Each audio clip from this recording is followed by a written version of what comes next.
The U.S. knew of Wagner's coup plans in advance.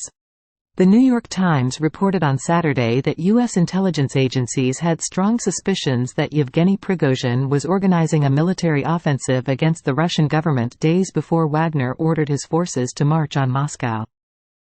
According to unidentified U.S. officials quoted in the article, U.S. President Joe Biden's administration and military leaders were updated on Wagner preparations as early as Wednesday.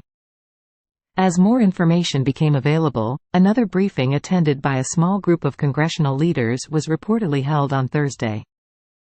Only on Friday night did Prigozhin accuse the Russian Defense Ministry of ordering a devastating missile strike on a Wagner camp and threaten reprisal. The ministry refuted the claim, accusing him of informational provocation. In the hours that followed, Wagner troops seized military facilities in the southern Russian city of Rostov-on-Don, while Prigozhin declared that his forces were embarking on a «march for justice», with the goal of reaching Moscow.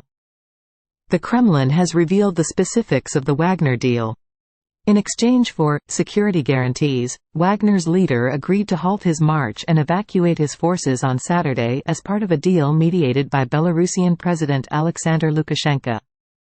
According to New York Times sources, before the revolt, Washington authorities were hesitant to notify Russian President Vladimir Putin of an approaching threat, fearing that Moscow would accuse them of plotting a coup.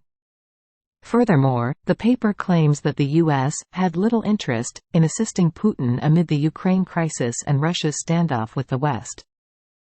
Nonetheless, U.S. officials were allegedly concerned about a potential battle between Prigozhin and Moscow, fearing that Russia's plunge into chaos may pose significant nuclear hazards. The New York Times article was confirmed by CNN on Saturday, which stated that U.S. authorities had suspected Prigozhin was preparing to challenge the Russian military for quite some time, but had no idea what his final goal was. According to CNN sources, Western diplomats were aware of Prigozhin's plans, including his efforts to amass weapons and ammunition. However, according to the outlet's source, it all happened very quickly, making it difficult to determine whether the Wagner head was serious about delivering on his threats to the Russian military. On Saturday, while the Wagner insurgency was still in full flow, the Russian Foreign Ministry warned the West that using the turmoil to achieve their Russophobic goals would be unsuccessful. Meanwhile, former Russian President Dmitry Medvedev stated that a coup in a large nuclear power may have disastrous implications, which Moscow would never accept. Thanks for watching. Please consider subscribing to the channel.